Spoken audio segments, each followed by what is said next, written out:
गृह मंत्री अमित शाह ने मणिपुर में 3 मई को हुई हिंसा के बाद प्रदेश का दौरा किया। उन्होंने अलग अलग समुदायों के साथ बैठक कर राज्य में शांति बहाली की अपील की थी।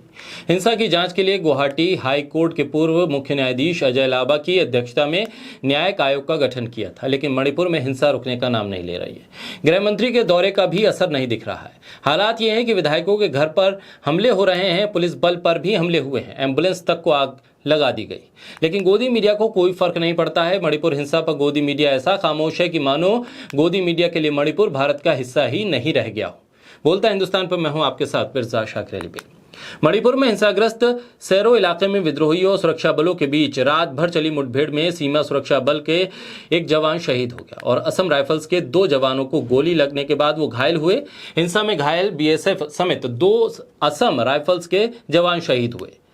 अब तक की जानकारी के मुताबिक सीमा सुरक्षा बल के जवान का नाम रंजीत यादव बताया जा रहा है। राज्य के कई जिलों में कर्फ्यू के बीच सोमवार रात फिर हिंसा भड़क उठी थी।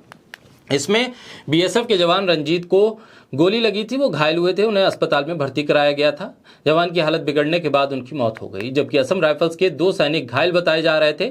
असम राइफल्स के भी दोनों जवानों की इलाज के दौरान मौत हो गई।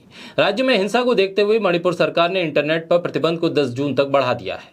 मणिपुर की राजधानी इम्फाल में रविवार को भीड़ ने एक एम्बुलेंस को आग लगा दी। इसमें कुकी पुरुष से शादी करने वाली एक मेईती महिला थी, उसके बेटे और उसके एक रिश्तेदार के भी मरने की आशंका है।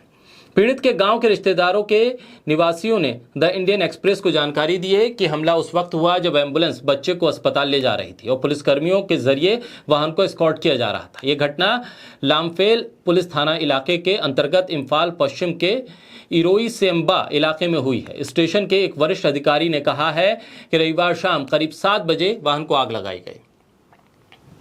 ऐसे में कहा जा रहा है कि केवल वाहन के अंदर से कुछ हड्डियां ही अब बरामद हो सकी हैं। इस मामले में पुलिस उसी रात एक एफआईआर दर्ज कर चुकी है। इसमें हत्या से संबंधित धाराएं शामिल है। काकपो कापी जिले के कांगचुप चिंगखोक गांव के निवासियों के मुताबिक 3 मृतकों में मीना हैंगिंग और उसका बेटा भी शामिल है, साथ ही उसके रिश्तेदार भी शामिल है। उसके बेटे की उम्र 7 साल से भी कम है। ऐसे में इस इलाके में हिंसा बढ़ती जा रही है।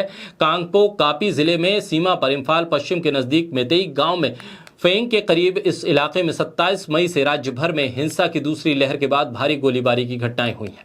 मणिपुर में 1 महीने पहले भड़की जातीय हिंसा में कम से कम 98 से ज्यादा लोगों की जान जा चुकी है और 300 से ज्यादा लोग घायल हुए हैं। राज्य में फिलहाल कुल 37,000 लोगों ने 2072 राहत शिविरों में शरण ली है। मेतेई समुदाय द्वारा अनुसूचित जनजाति का दर्जा दिए जाने की मांग के विरोध में मणिपुर के पहाड़ी जिलों में आदिवासी एकजुटता मार्च निकाला गया था और राज्य में पहली बार जातीय हिंसा इस पर हुई थी। इधर मणिपुर के कुकी समाज के लोगों ने दिल्ली में अमित शाह के घर के बाहर प्रदर्शन किया। इन प्रदर्शनकारियों में मणिपुर के कुकी, जोमी, हमार और मिजो समुदाय के लोग शामिल हुए। उनका कहना है कि राज्य में हमारे परिवार के सदस्यों की रोजाना हो रही हत्याओं के विरोध में प्रदर्शन हुआ है। ऐसे में मणिपुर के हालात चिंताजनक है और वहां के हालात पर शांति बहाली के लिए सरकार को और ज्यादा कदम उठाने की जरूरत है।